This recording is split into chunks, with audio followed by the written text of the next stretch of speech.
What's up guys, welcome back to the channel. Today we're talking all about arrows. No specific outline here, just going to go through from hunting arrows to tournament arrows, different situations, different venues, what I like when I'm building an arrow, what I want to see, and some things I try to stay away from. So like I said, no real specific outline. We're just going to kind of ramble through arrows and hopefully you can pick up some things that maybe you agree with and that help you out. So let's start with my hunting arrow. I've been shooting ultra for the last couple years from hunting to tournaments, just because I was so impressed with like the spine and the durability of these arrows. You know, in the past I've had to go through and find, you know, the weak spine and the heavy spine of the arrow and fletch to it, build all my arrows that way, and it's so time consuming. But it was very necessary, especially on a hunting arrow where you're putting a broadhead on the end of this thing. The hunting arrows, in my opinion, are way more, you know, I take way more time with my hunting arrows than I do my tournament arrows for that very reason. Even though I shoot a swacker, the LRP heads on the front, which in my opinion have less drag than any other broadhead in flight, probably why they're the most accurate. Even though that's the case, they still have those tiny wing blades, which guide the arrow to some sense. It's like having veins, little bitty veins on the front of your arrow. So if your arrow's not in like a perfectly tuned arrow and each arrow isn't consistent with the next one, you get major issues with hunting arrows. And I think that's why a lot of people struggle in hunting. And they shoot their field points and think, hey, it says on the package these hit just like field points, so they must. And that's not hardly ever the case. So first and foremost, I would say, shoot your arrows with broadheads on them. Like normally, like we created this long point with the LRP system. So you see the male thread is actually in the insert here. And these are micro diameter 1/66s right here from Ultra. But what we wanted to do at Swacker was create a head, a practice head that was the same length and weight as the broadhead, because most field points are this long, you know, and then you throw your broadhead on and it's that long. What happens is it doesn't actually change your arrow spine, but it changes how that spine reacts when you put weight distributed differently from your practice head to your broadhead. So we created this practice point that's the same length and weight as the LRP heads. Most times when companies say they shoot just like your field points with broadheads, that's probably at 20 yards. Past that, you start seeing some differences. So that being said, hunting arrow, you know, you have to take all the pains with the hunting arrow. But with the Ultras and the spine system on it, which again, I chased a rabbit there, but I can fletch these pretty much anywhere. I really can't find the spine on them for the most part. So I can really fletch them anywhere and I don't have to knock tune. Back in the day, other arrows, you would, you know, build a dozen, 8 of them would hit good with the other ones. And then you'd have flyers and you have to sit and turn knocks to each different position, and maybe you got it to hit with the group, maybe you didn't. Maybe you had to call that one out. And so that was a frustrating thing, you know, and it was because of that spine of that arrow and it was not consistent with the other ones. So with these, I have not had to call a single arrow out in 2 years, and that's through my tournament lines and that's through my hunting arrows. They're definitely the toughest. You can bend these things back and forth all you want, run them through a straightness tester and they go right back where they were. A lot of companies are mixing and blending materials when they're making arrows, and I hate that, because when you blend materials and it's not 100% carbon and you flex that arrow and then you spin it on a spinner, it's going to wobble all over the place. So yeah, they'd be straight right out of the package, but then you shoot them a few times, they're no longer straight, because guess what happens when you shoot that arrow? It flexes like this coming out of the bow. So you shoot them 10 times and now all of a sudden you got a bent arrow. The last couple years, my hunting arrows, I have 4 fletched the tack driver 225s on them, and not at the 90-degree one. It's the 105/75 offset. I did that so that my scope housing, I could keep bringing it down closer to my arrow so I could get more distance out of that. That's why I did the 105/75. look, if you're not worried about shooting 120 yards, you can shoot a 3-fletch 275 driver on your hunting arrows. You're gonna have very similar results as far as accuracy goes. The only thing about shooting a smaller profile vane like the 225 is I can put 4 and it's a little bit quieter because it's a smaller profile vane on there. This arrow is the heaviest hunting arrow I have ever shot. And honestly, it's overkill. You know, for me, I shoot, 80 pounds, 31-inch draw. I don't ever have to worry about speed, so I can shoot a really heavy arrow and not sacrifice speed. This one weighs, yeah, so with the knock and everything, it's gonna weigh about 530 grains. But to be honest with you, I think my ideal weight would be 475 to 500 somewhere, because that would put me about the 300 to 310 feet per second through my bow. This was shooting about 290 feet a second, which is still plenty fast, and that's a ton of kinetic energy with a 530 grain arrow. But that being said, guys, I am not the heavy arrow guy when it comes to hunting. I think between 400 and 500 grains, honestly, depending if you have my draw length and shoot my poundage, maybe go up to 530 where I'm at, but anything more than that, totally unnecessary. I can kill anything in North America and have with a 420 grain arrow. So, and a 2-inch expandable. So, there's a lot of information on the internet telling you to shoot a 600-700 grain arrow, and all that is doing is band-aiding people's mistakes when it comes to tuning. They say it shoots better, but that's because they don't know how to tune a bow, and it's band-aiding those mistakes they're making while properly tuning an arrow. And what happens is it takes the efficiency of the bow way down. Your ability to shoot, if you miss range a target by 3 yards, it makes your mistake 10 times multiply what it would be if you were shooting a lighter arrow at better speeds.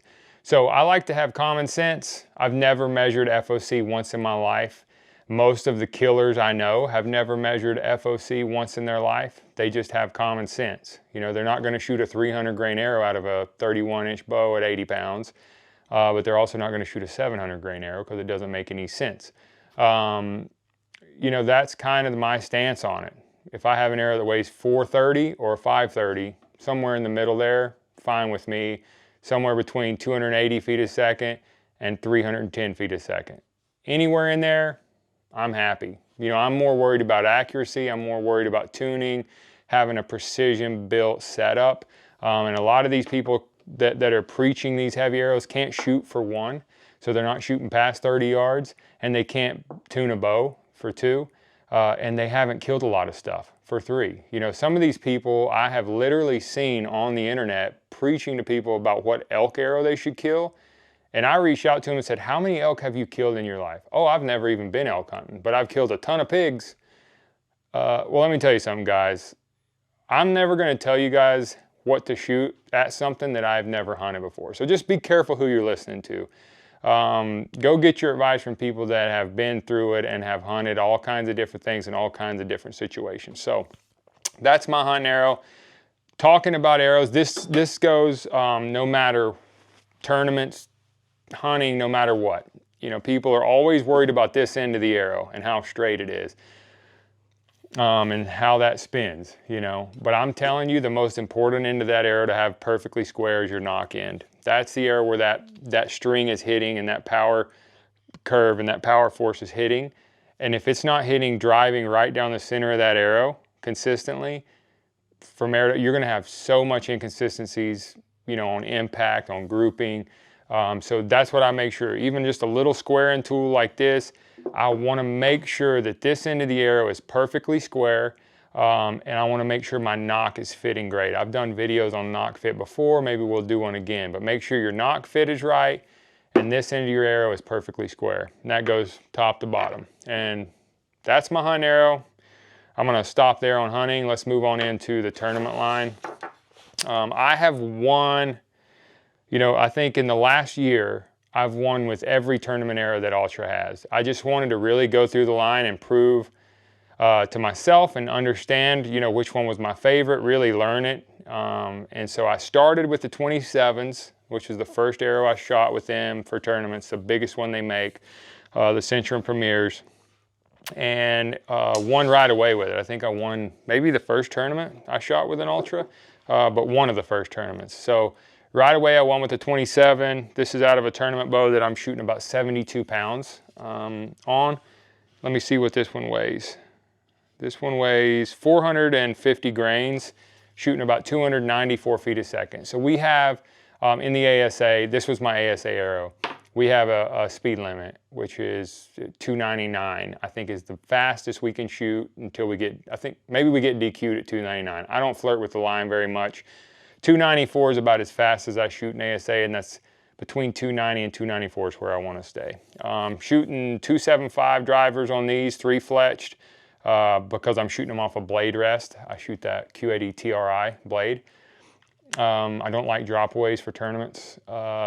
So when I'm shooting a blade rest, I always like to go to a 3 fletch if I can. I've shot 4 fletch with the 105/75s, but kind of unnecessary in my opinion. The 3 fletch shoot fine, but the 27s, incredible arrow. If you have the draw length, if you pull enough weight, I always like to shoot a big diameter arrow, because the reason we do that is cutting lines. You know, if you have one of those days where you're just off and you're just missing those 12s just by like a hair, having that bigger arrow, some days you can catch all those lines. It can be the difference in 10 to 20 points even on some of those days. So that's why you see us shooting these big arrows. We try to shoot the biggest ones that are legal, that we can get to shoot accurately.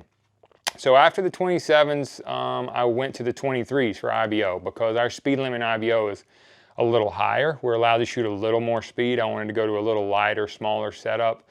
And so I think our thing there is maybe 308, 309, something like that. So I went to a 23 Premier. And at this time, the 25s weren't out yet. And I'm shooting this on the same poundage. The weight of this arrow is 415. So that's kind of the only reason I went there. It's almost a carbon copy of my 27, same vein, same knock system, same everything. It's just a little lighter, smaller version of that, mainly just because of speed. And I was shooting that at about 305, 306, something like that. I think the first IBO of the year with that 23. Going into this year, Ultra launched the 25, which in my opinion is probably the best all-around diameter for 3D shooting. And this arrow I just started shooting it this year, same vein, just a different color. It's a 275 tack driver. I won the first tournament of the year, which was in Foley this year. It weighs 425, so somewhere in the middle is where this one sits. I can shoot it with a little less poundage, even though I don't like to, but I can get that out in different ways. This has been probably my favorite. I'm gonna probably shoot it for IBO as well. I may stick to the 23s, but it's just such an accurate arrow. And I'm leading shooter of the year all with this arrow right now. So those are the 3 arrows that Ultra makes for tournaments at the moment. Obviously you can shoot 166s, 204s, 246. You can shoot anything in tournaments, but these are the 3 focused ones on tournaments. I've won with all 3 of them, proved all 3 of them to be insanely accurate. So again, things I would worry about with arrows: what are they made out of? Can you bend them and flex them, put them on a spinner and they stay perfectly straight? Make sure that the knock end of the arrow is square. Make sure you have a good knock fit on the arrow. And you have good clearance. Other than that, have fun and spend most of your time practicing. But love the Ultra arrows. If you're looking for, in my opinion, the toughest, most consistent, straightest ones in the world that win at the highest level and kill all kinds of stuff, check them out. So thank you guys for watching. If you like our content, please hit subscribe, hit the like button, and we'll see you on the next video.